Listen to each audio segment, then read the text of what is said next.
ऋषि विश्वामित्र ने इस प्रकार कथा सुनाना आरंभ किया।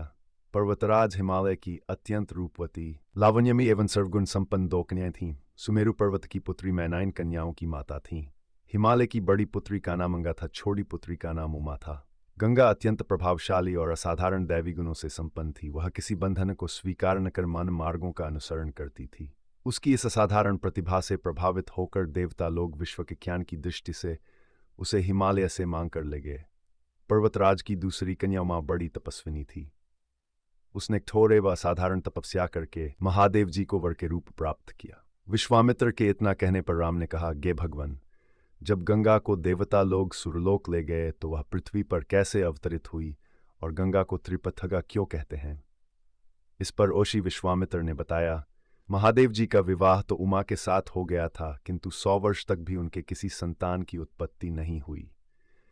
एक बार महादेव जी के मन में संतान उत्पन्न करने का विचार आया। जब उनके इस विचार की सूचना ब्रह्मा जी सहित देवताओं को मिली तो वे विचार करने लगे कि शिव जी के संतान के तेज को कौन संभाल सकेगा।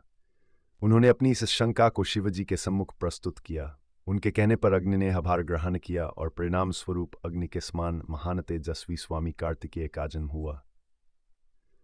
देवताओं के इस षड्यंत्र से उमा के संतान होने में बाधा पड़ी तो उन्होंने क्रुद्ध होकर देवताओं को शाप दे दिया कि भविष्य में वे भी पिता नहीं बन सकेंगे। इस बीच सुरलोक में विचरण करती हुई गंगा से उमा की भेंट हुई। गंगा ने उमा से कहा कि मुझे सुरलोक में विचरण करते हुए बहुत दिन हो गए हैं। मेरी इच्छा है कि मैं अपनी मातृभूमि पृथ्वी पर विचरण करूं। उमा ने गंगा आश्वासन दिया कि वे इसके लिए कोई प्रबंध करने का प्रयत्न करेंगी। वत्सराम, तुम्हारी ही अयोध्यापुरी में सगर नाम के एक राजा थे। उनके कोई पुत्र नहीं था। सगर की पटरानी केशिनी विदर्भ प्रांत के राजा की पुत्री थी। केशिनी सुंदर, धर्मात्मा और सत्यपरायण थी। सगर की दूसरी रानी का नाम सुमति जो राजा अरिष्ट ने मिकी कन्या थी। दोनों रानियों को लेकर महाराज हिमालय के भृगु प्रसव नाम का प्रांत में जाग पुत्र प्राप्ति के लिए तपस्या करने लगे। उनकी तपस्या से प्रसन्न होकर महर्षि भृगु ने उन्हें वर दिया कि तुम्हें बहुत से पुत्रों की प्राप्ति होगी। दोनों रानियों में से एक का केवल एक ही पुत्र होगा जो कि वंश को बढ़ाएगा और दूसरी के 60,000 पुत्र होंगे। कौन सी रानी कितने पुत्र चाहती है इसका निर्णय वे स्वयं आपस में मिलचनी ने वंश को बढ़ाने वाले एक पुत्र की कामना की और गरुड़ की बहन सुमति ने 60,000 बलवान पुत्रों की। उचित समय पर रानी केशिनी ने असमंजस नाम का पुत्र को जन्म दिया। रानी सुमति के गर्भ से एक तुम्बा निकला जिसे फोड़ने पर छोटे छोटे 60,000 पुत्र निकले। उन सब का पालन पोषण घी के घड़ों में रखकर किया गया। कालचक्र बीता गया और सभी राजकुमारियों हुआ। सगर का ज्येष्ठ पुत्र असमंजस बड़राचारी था और उसे नगर के बालकों को सरयू नदी में फेंककर उन्हें डूबते हुए देखने में बड़ा आनंद आता। इस दुराचारी पुत्र से दुखी होकर सगर ने उसे अपने राज्य से निर्वासित कर दिया। असमंजस के अंशुमान नाम का एक पुत्र। अंशुमान अत्यंत सदाचारी और पराक्रमी था। एक दिन राजा असगर के मन में अश्वमेध करवाने का विचार आया। शीघ्र ही उन्होंने अपने इस विचार को कार्य रूप में परिणत कर दिया। राम ने ऋषि विश्वामित्र से कहा, गुरुदेव, मेरी रुचि अपने पूर्वज सगर की यज्ञ गाथा को विस्तार पूर्वक सुनने में है, अतः कृपा करके इस वृतांत को पूरा पूरा सुनाए। राम के इस तरह कहने पर ऋषि विश्वामित्र प्रसन्न होकर कहने लगे, राजा सगर ने हिमालय एवं विंध्याचल के बीच की हरी भरी भूमि पर एक विशाल यज्ञ मंडप का निर्माण करवाया। फिर अश्वमेघ के लिए श्यामकर्ण घोड़ा छोड़कर उसकी रक्षा के लिए पराक्रमी अंशुमान को सेना के साथ उसके पीछे पीछे भेज दिया। यह की संभावित सफलता के परिणाम की आशंका से भीत होकर इंद्र ने एक राक्षस का रूप धारण करके उस घोड़े को चुरा लिया।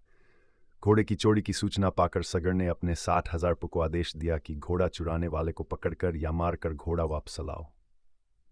पूरी पृथ्वी में खोजने पर भी जब घोड़ा नहीं मिला तो इस आशंका से कि किसी ने घोड़े को तहखाने में न छुपा रखा हो, सगर के पुत्रों ने संपूर्ण पृथ्वी को खोदना आरंभ कर दिया। उनके इस कार्य से असंख्य भूमितल निवासी प्राणी मारे गए। खोदते खोदते वे पाताल तक जा पहुंचे। उनके इस निशंस कृत्य की देवताओं ने ब्रह्मा जी से शिकायत की तो ब्रह्मा जी ने कहा कि ये राजकुमार क्रोधेव मंद में अंधे होकर ऐसा कर रहे हैं। पृथ्वी की रक्षा कर दायित्व कपिल पर है, इसलिए वे इस विषय में कुछ न कुछ अवश्य करेंगे। पूरी पृथ्वी को खोदने के बाद भी जब घोड़ा और उसको चुराने वाला चोर नहीं मिला तो निराश होकर राजकुमारों ने इसकी सूचना अपने पितौकर सगर ने आदेश दिया कि घोड़े को पाताल में जाकर ढूंढो। पाताल में घोड़े को खोजते खोजते वे सनातन वसुदेव कपिल के आश्रम में पहुंच गए। उन्होंने देखा पिलदेव वहीं बंद किए बैठे हैं। उन्हीं के पास से जहाँ का वह घोड़ा बंधा हुआ है।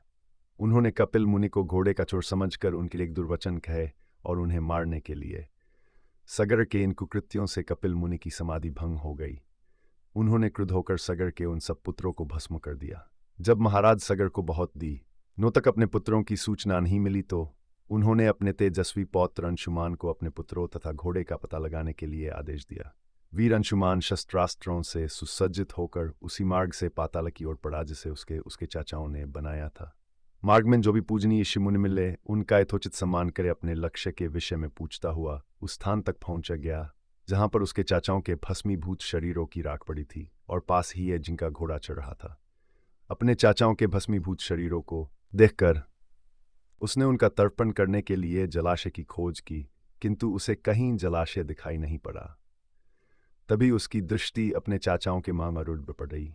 उन्हें सादर प्रणाम करके अंशुमान ने पूछा कि बाबा जी, मैं इनका तर्पण करना चाहता हूँ।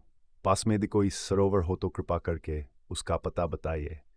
यदि आप इनकी मृत्यु के विषय में कुछ जानते हैं तो वही मुझे बताने की कृपा करें। गरुड़ जी ने बताया कि किस प्रकार उसके चाचाओं ने मुनि के साथ उद्दंड व्यवहार किया था, जिसके कारण कपिल मुनि ने उन सबको भस्म कर दिया। इसके पश्चात गरुड़ जी ने अंशुमान से कहा कि ये सब अलौकिक शक्ति वाले दिव्य पुरुष के द्वारा भस्म किए गए हैं, अतः लौकिक जल से तर्पण करने से इनका उद्धार नहीं होगा। केवल हिमालय की ज्येष्ठ पुत्री गंगा के जल से ही तर्पण करने पर इनका उद्धार संभव है।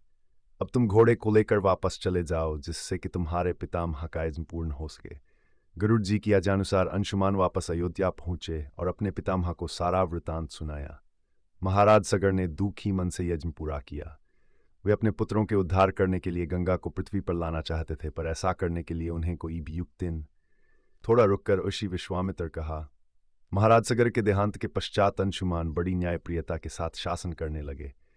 अंशुमान के परम प्रतापी पुत्र दिलीप हुए।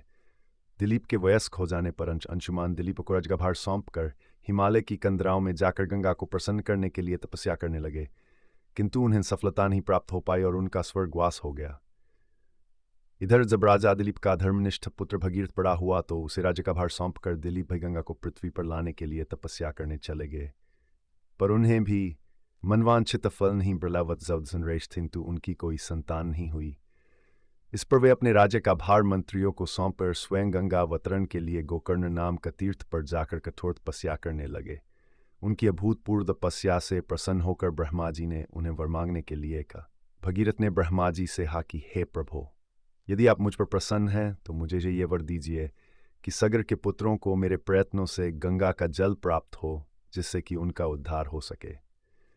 इसके अतिरिक्त मुझे संतान प्राप्ति का भी वर दीजिए ताकि इक्ष्वाकु वंश नष्ट न हो।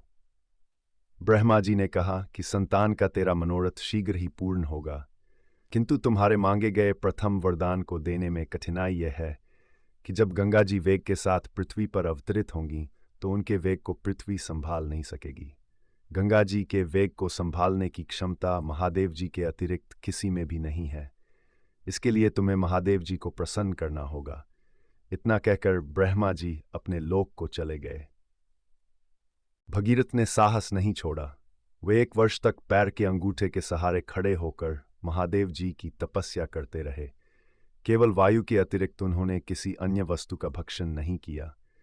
अंत में इस महान भक्ति से प्रसन्न होकर महादेव जी ने भगीरथ को दर्शन देकर कहा कि हे भक्त श्रेष्ठ, हम तेरी मनोकामना पूरी करने के लिए गंगा जी को अपने मस्तक पर धारण करेंगे। इसकी सूचना पाकर विवश होकर गंगा जी को सुरलोक का परित्याग करना पड़ा। उस समय वे सुरलोक से कहीं जाना नहीं चाहती थीं, इसलिए वे यह विचार करके कि मैं अपने प्रचंड वेग से शिव जी को बहाकर पाताल लोक ले जाऊंगी, वे भयानक वेग से शिव जी के सिर पर अवतरित हुई। गंगा के इस वेगपूर्ण अवतरण से उनका अहंकार शिव जी से छुपा न रहा। महादेव जी ने गंगा की वेगवती धाराओं को अपने जटाजूट में उलझा लिया। गंगा जी अपने समस्त प्रयत्नों के बाद भी महादेव जी की जटाओं से बाहर न निकल सकीं। गंगा जी को इस प्रकार शिव जी की जटाओं में विलीन होते दे भगीरथ ने फिर शंकर जी की तपस्या की। भगीरथ के इस तपस्या से प्रसन्न होकर भगवान शंकर ने गंगा जी को हिमालय पर्वत पर स्थित बिंदुसर में छोड़ा। छूटते ही गंगा जी 7 धाराओं में बोट गईं। गंगा जी की 3 धाराएं हलादिनी, पावनी और नलिनी पूर्व की ओर प्रवाहित हुईं।